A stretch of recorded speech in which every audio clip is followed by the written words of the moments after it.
Okay mga kababayan, Chris Ulo po at welcome back po ulit dito sa ating YouTube channel.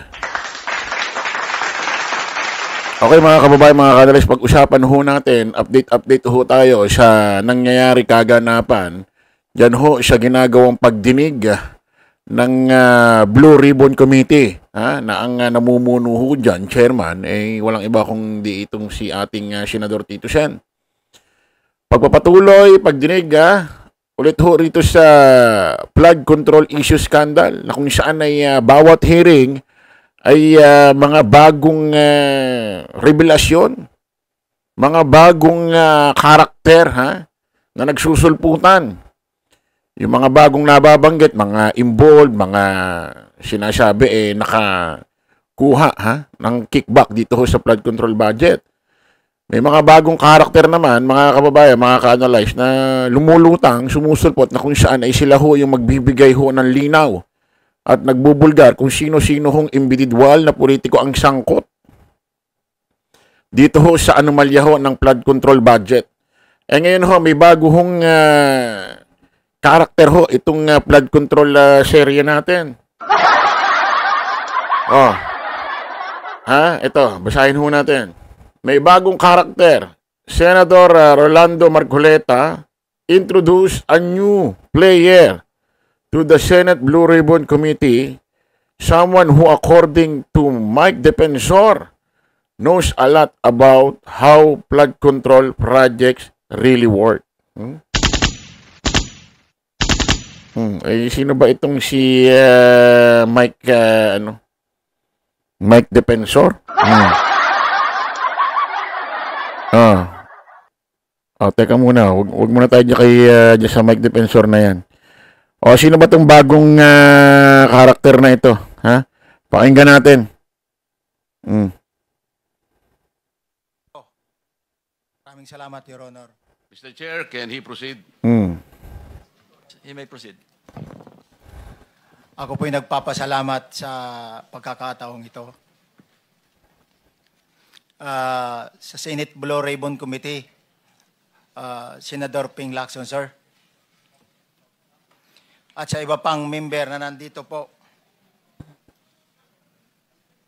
Ako po si Orly Gutisa, may asawa, nasa tamang edad, Pilipino, makatapos makapanumpa ng...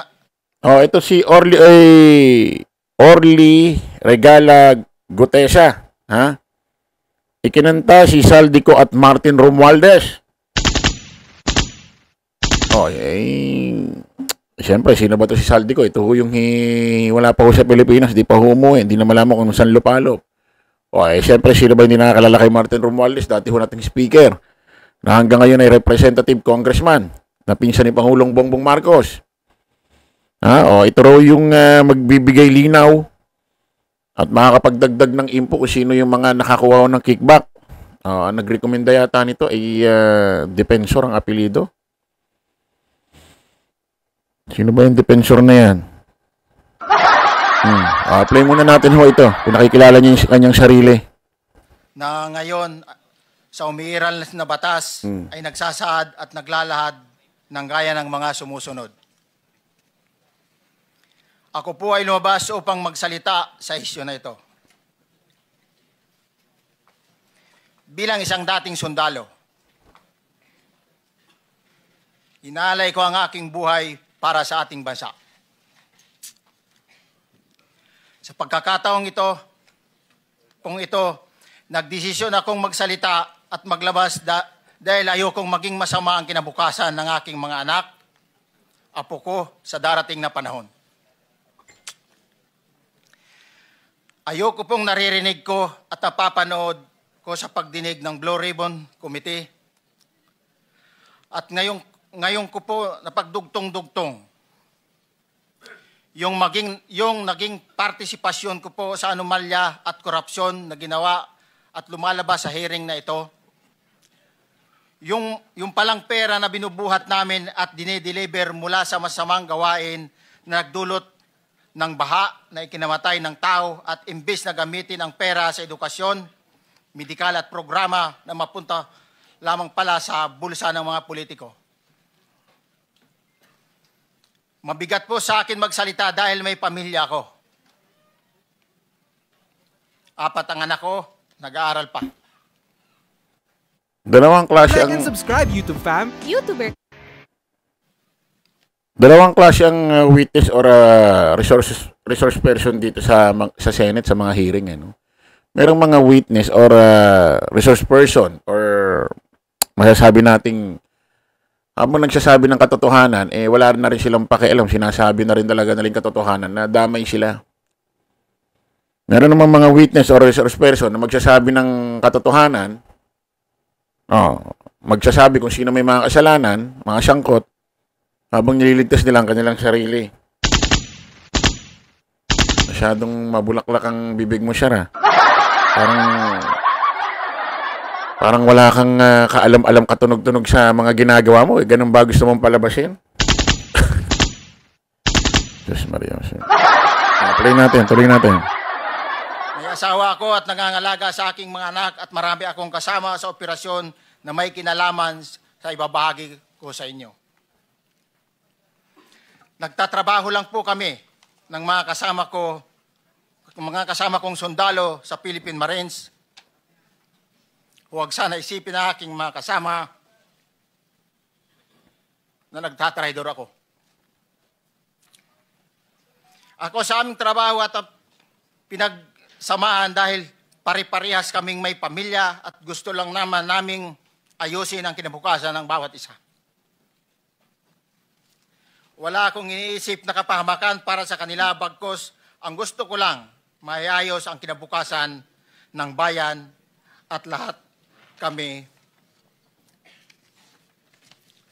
Noong December 5, 2004, na-hire ako bilang security consultant sa Ako Bicol Party List or AKB kay Congressman Saldico.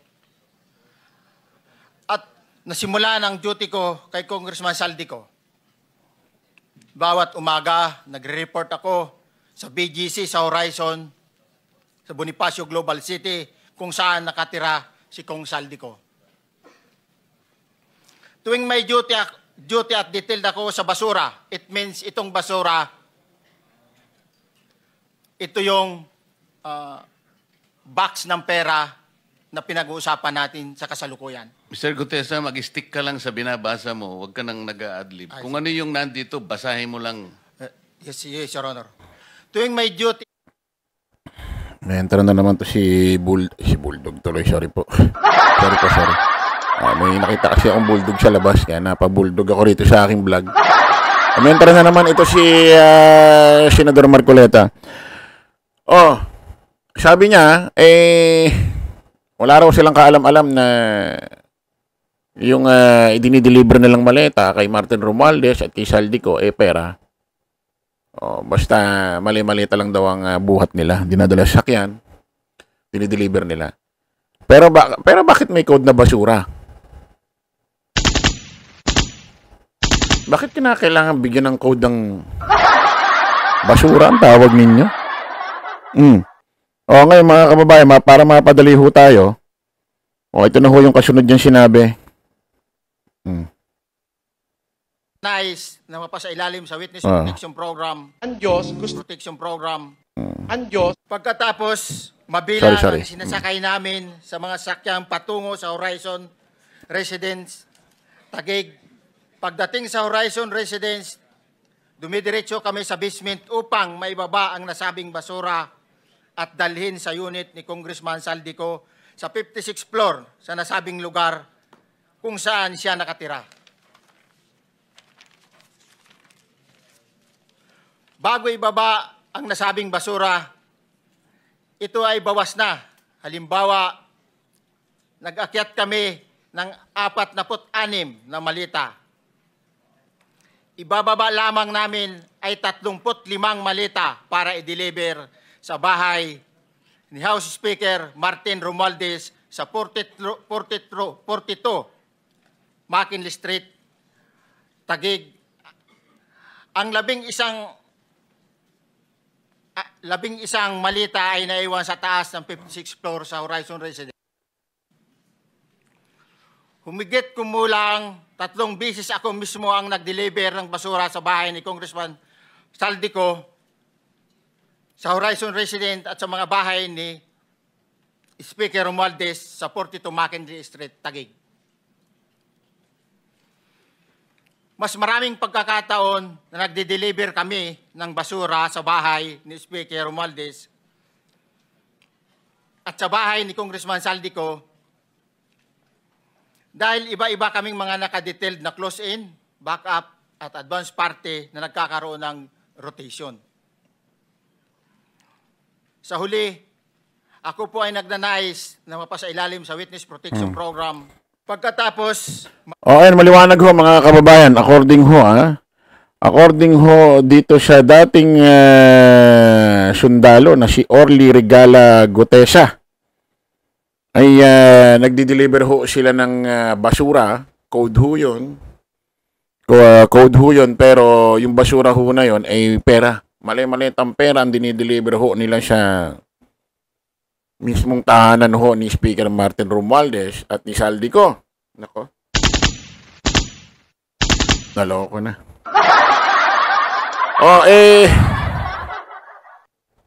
Gaano kaya katotoo ito, mga kababayan? Nadamay na ho si Speaker Martin Romualdez kasi alam mo naman natin, marami hong nagmamahal ho dyan.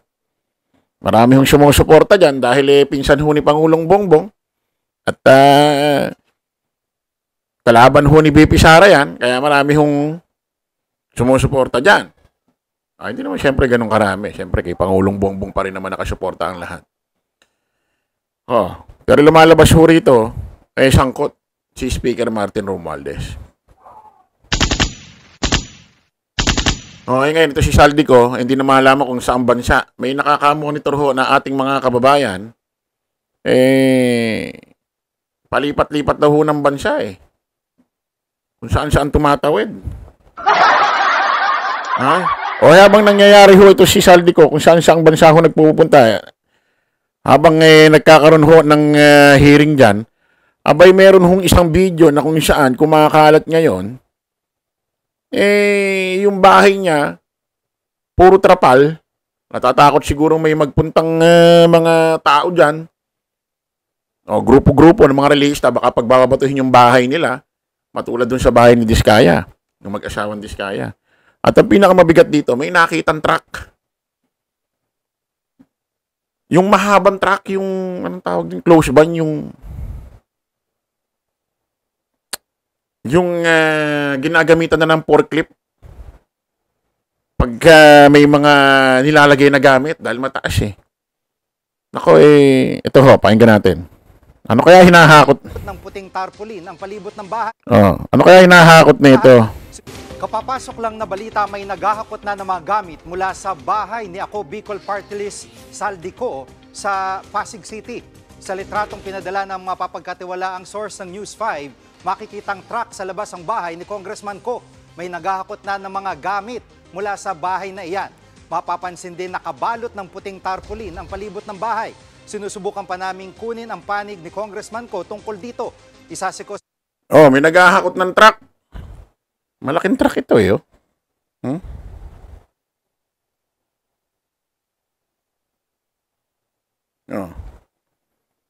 Ano hinahakot?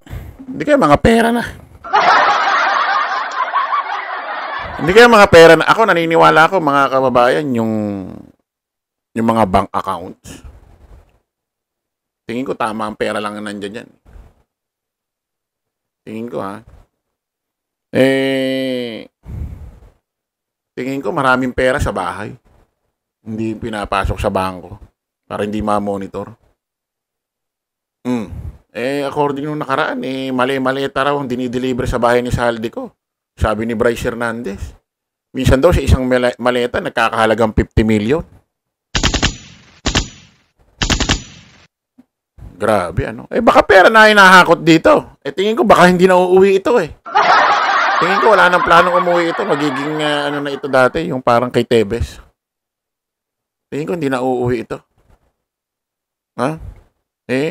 Parang pagdating kay Saldico, parang masyadong obvious, kay Speaker Martin, ano ba istan ninyo? I-leave nyo nga ho yung message dito. Kung ano yung stand nyo kay Speaker Martin Romualdez. Kita-kita ulit tayo sa panibagong vlog. Maraming salamat po. Bye-bye.